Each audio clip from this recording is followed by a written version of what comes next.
Tonight, somewhere in your kitchen, a healthy leftover is about to become something very different. Not obviously spoiled, not covered in mold, not something that smells wrong. It will still look normal. It will still taste familiar. And that is exactly why this matters. Most people believe reheating food is simple. If it gets hot enough, it must be safe. But that is only half the story, because heat does two things at once. It can destroy bacteria, and it can also change the chemistry of what you are about to eat. In some foods, that second part matters far more than people realize. And if you care about long-term health, if you care about inflammation, oxidative stress, food safety, and the kinds of compounds cancer researchers actually pay attention to, then this is one of the most important kitchen habits to understand. Today, I'm going to show you 5 foods that look healthy on the plate, but deserve much more caution when they are stored, reheated, and pushed through high heat a second time. And I want to be very clear from the beginning. This is not one of those videos that tells you every leftover is a cancer bomb. That is not what the evidence says. A careful, one-time reheat done properly is usually not the problem. The real danger begins when healthy foods are browned again, crisped again, microwaved too aggressively, or left long enough for time and temperature to do their own kind of damage. And by the end of this video, you will understand exactly which foods deserve the most caution, which risks are actually supported by research, and which internet myths are not.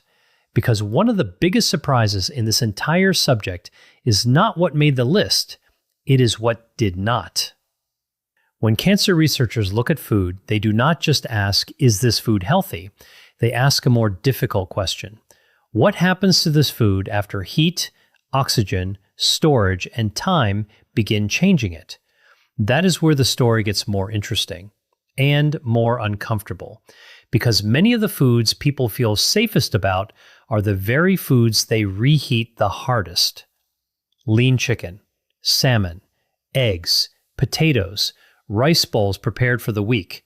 In other words, not junk food, health food, meal prep food, gym food, convenient food. And that is why this matters so much. The issue is not simply whether a food starts healthy. The issue is whether repeated heating pushes it into chemical territory you would rather avoid. Sometimes that means more oxidation.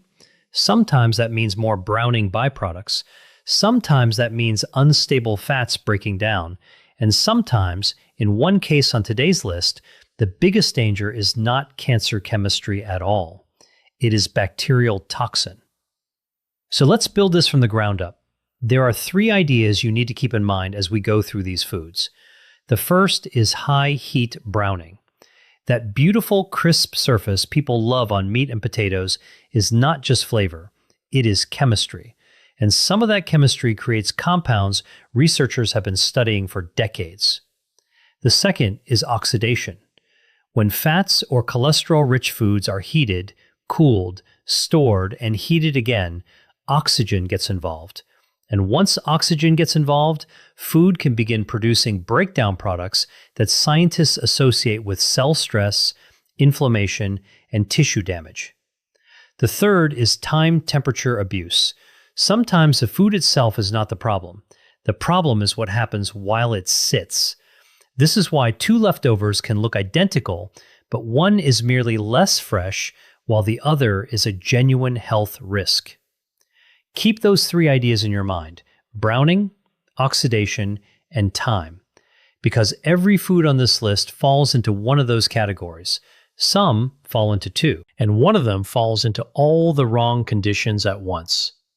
Before we get to the list, I need to give you one important correction that almost never gets said in videos like this. Human nutrition science is rarely as simple as a scary headline. A lot of the compounds we worry about in food absolutely can damage DNA, drive oxidation, or raise cancer concerns in lab studies and animal studies. But in humans, the evidence is often more mixed, more limited, and more complicated. That matters, because good health information should make you smarter, not just more frightened. So the goal here is not to say one reheated meal causes cancer. The goal is to show you which foods deserve the most caution, where the evidence is strongest, where it is weaker, and how to reduce risk without becoming paranoid about leftovers. Now, with that in mind, let's start with the food almost every healthy eating person reheats without a second thought. Food number 1, chicken breast. Chicken breast has one of the cleanest reputations in modern nutrition. It is lean, high in protein, low in carbs, easy to portion, easy to meal prep. And because of that, people do the same thing every week. They grill it once, store it in containers, then reheat it hard over and over. This is where the chemistry begins to shift. Chicken is a muscle meat, and when muscle meats are cooked at high temperatures, especially when they are pan-fried, grilled, or cooked until the outside browns heavily, compounds called heterocyclic amines, or HCAs, can form. If the meat is exposed to flame, smoke, or heavy surface charring, polycyclic aromatic hydrocarbons, or PAHs, can show up too. These are not fringe concerns. They are well-known compounds in cancer research. Now, here is the part most people miss. The problem is not chicken by itself, and it is not a careful reheat by itself. The problem is the pattern. Cook it hard the first time, dry it out in the fridge, then blast it again until it is hot, browned, and smoking at the edges. That is when you are stacking the very conditions researchers try to minimize. The National Cancer Institute is careful in this point. Animal studies show HCAs and PAHs can cause cancer. Human evidence is not definitive. Some studies find associations with cancers like colorectal, pancreatic, and prostate cancer, and some do not. That means this is not proof of direct cause from your Tuesday lunchbox, but it is exactly the kind of avoidable exposure a careful person should reduce. So what should you do? If you are reheating chicken, do not try to make it fresh again by recharring it. Use gentler heat, add moisture, cover it, warm it through instead of browning it again. If the chicken has already been grilled hard once, the last thing it needs is another aggressive round. And if that surprised you, the next food is even more deceptive because it carries one of the healthiest reputations in the world. Food number 2, salmon and other fatty fish. If chicken is the king of high-protein meal prep, salmon is the king of healthy fats. People hear omega-3s and immediately think protection, heart health, brain health, anti-inflammatory benefits, and all of that is true. But chemically, omega-3 fats have a weakness. They are fragile. The same double bonds that make these fats biologically valuable also make them easier to oxidize. That means heat, oxygen, storage, and repeated reheating can push fatty fish in the wrong direction faster than many people expect. When unsaturated fats break down, they can produce reactive lipid oxidation products, including aldehydes, and cancer researchers pay attention to those compounds because some of them are biologically active in exactly the ways you do not want: oxidative stress, inflammation, and cell damage. Now, let me be precise. This does not mean one properly cooked piece of salmon becomes dangerous just because you warmed it once. In fact, some research shows gentle heat is not the main disaster people imagine. The bigger problem is hard reheating, searing it again, frying it again, microwaving it until it steams aggressively and dries out, letting an oil-rich fish sit, then heating it until the fats are pushed well past what they can tolerate gracefully. This is why leftover salmon so often smells stronger the second time. That smell is not just fish smell, it is often a clue that fat chemistry has changed. If you want to eat salmon later, the smarter move is often not to recook it like it is raw.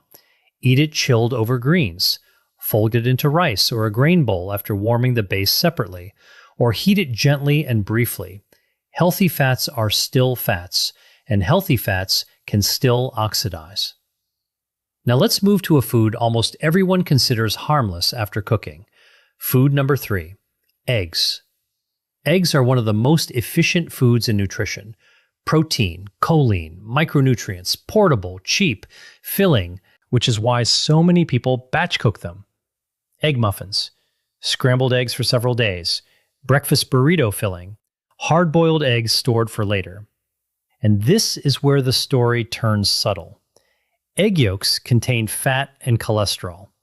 During heating and storage, cholesterol can oxidize and form what are known as cholesterol oxidation products, sometimes called COPs or oxysterols. These compounds have been studied for years because in lab and animal settings, some of them show cytotoxic and pro-inflammatory effects. In plain English, they are not the kinds of molecules you want building up unnecessarily. Heat helps form them. Oxygen helps form them. Storage can help increase them. And repeated reheating gives those conditions another chance to keep working. So again, the question is not whether eggs are unhealthy. They are not. The question is whether repeatedly reheated egg dishes are the best way to eat them. And for many people, the honest answer is no. Especially scrambled eggs. Especially microwave reheated egg dishes that get rubbery, sulfur-smelling, and clearly overdone.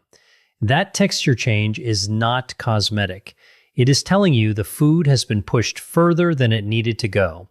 If you want eggs in advance, hard-boiled eggs are usually the cleaner option. Keep them cold. Eat them cold if you can. If you are reheating an egg dish, do it slowly and only once. Because eggs are one of those foods where convenience makes people careless. And the next food on this list is even more common because millions of people are trying to make it crisp again every single day. Food number 4, potatoes, but only the browned kind. This section is not about boiled potatoes. It is not about plain steamed potatoes, and it is not about a simple microwave-warmed baked potato. This section is about the potatoes people try to bring back to life. Fries, hash browns, roasted cubes, air-fried wedges, sweet potato rounds, anything that gets browned, crisped, or taken toward dark golden edges. Because when starchy foods like potatoes are cooked at high temperatures, especially when they brown deeply, they can form acrylamide. Acrylamide is one of the best-known cooking byproducts in this entire conversation. It forms when sugars react with the amino acid asparagine under high heat. And yes, cancer scientists take it seriously. The International Agency for Research on Cancer classifies acrylamide as probably carcinogenic to humans based largely on animal evidence. Now here is a nuance you need to hear. Human dietary studies have not shown a clean, consistent cancer signal from acrylamide in food. That is extremely important. So once again, this is not a reason to panic every time you eat roasted potatoes, but it is a reason to avoid needlessly creating more of it, and that is exactly what people do when they take yesterday's potatoes and cook them until they are even darker than they were the first time. They are not reheating, they are re-browning. That is the difference. If you want leftover potatoes, the lower risk move is to warm them gently, not to keep chasing crunch. Golden is better than dark brown. Warm is better than scorched. And if you are constantly trying to make leftover fries taste fresh again, you are creating the conditions food agencies explicitly tell people to reduce. Now for number 5, and this one is a twist, because the biggest risk here is not the one most people think. Food number 5, rice. Rice is the food people almost never fear. It looks clean, neutral, harmless, basic, which is exactly why it catches people off guard. Now, I need to say this carefully. Rice is not on this list because reheated rice is a proven cancer food. That is not the evidence. Rice is on this list because it reveals a deeper truth about leftovers. Sometimes the most important danger is not long-term cancer chemistry. Sometimes it is immediate food poisoning. Cooked rice is one of the best-known foods associated with Bacillus cereus, a bacterium whose spores can survive cooking. If rice is left out too long, cooled too slowly, or stored badly, those spores can germinate and produce toxin. And here is the critical part. Reheating may kill the bacteria. It may not destroy the heat-stable emetic toxin that was already formed. So you can have steaming hot rice that still makes you sick. That is the part almost nobody understands. The lesson here is bigger than rice. People assume reheating fixes the past. It does not. If storage was bad, reheating does not magically erase every consequence. So rice has very strict rules if you are going to save it. Cool it quickly. Get it into the refrigerator fast. Store it in shallow containers. Do not leave it sitting on the counter.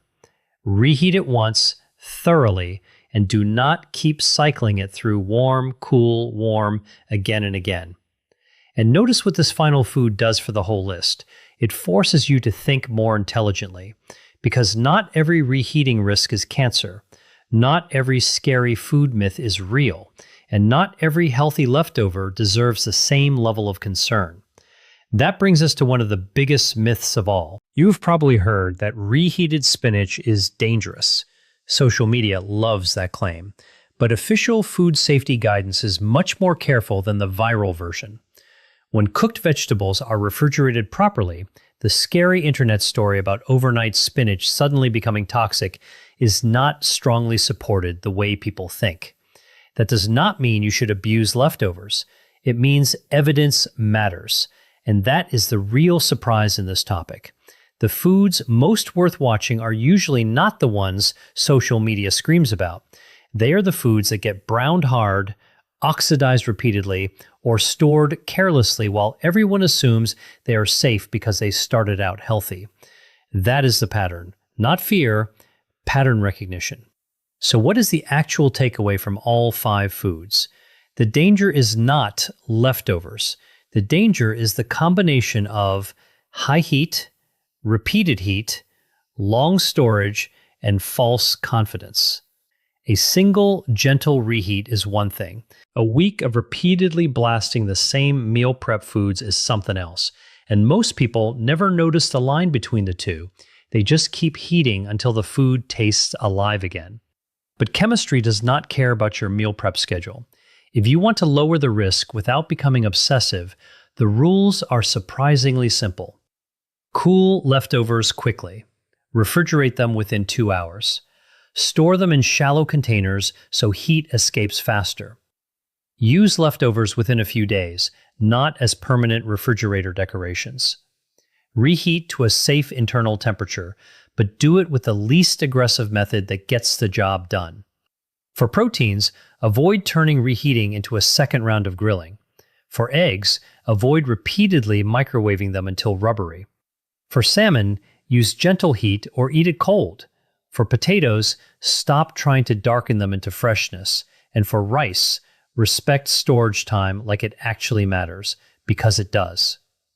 One more rule. If you can avoid reheating the same food more than once, do that, because every extra cycle gives heat, oxygen, and time another opportunity to move the chemistry in the wrong direction. So let's bring everything together. 5 foods, 5 very different lessons. Chicken breast teaches you that lean protein can still create high heat compounds when you char it twice. Salmon teaches you that healthy fats are still chemically fragile fats. Eggs teach you that convenience can quietly turn a nutrient-dense food into a repeatedly oxidized one. Potatoes teach you that the danger is often not the food itself, but how dark and hard you insist on cooking it. And rice teaches you the most humbling lesson of all. Reheating does not always reverse what bad storage has already done. If you remember only one thing from this video, remember this. The safest mindset is not never eat leftovers. It is this: store fast, reheat gently, reheat once. And stop trying to make yesterday's food behave like it was just cooked. That one habit change will do more for your kitchen than almost any food scare on the internet. And before I finish, I want to leave you with one final thought. The most dangerous health habits are rarely dramatic. They are routine. They are the little things you do because they seem harmless, the things nobody questions, the habits that repeat quietly for years. That is why this topic matters. Not because you should fear food, not because you should throw away every leftover, but because the difference between a healthy habit and a harmful one is often much smaller and much more chemical than people think. So tell me in the comments, which one surprised you the most? Chicken, salmon, eggs, potatoes, or rice? And if you want, I can make a second video on the foods that are actually better the next day and how to reheat them with the least damage possible. Because good health is not just about what you eat, it is also about what you do to it after it leaves the stove.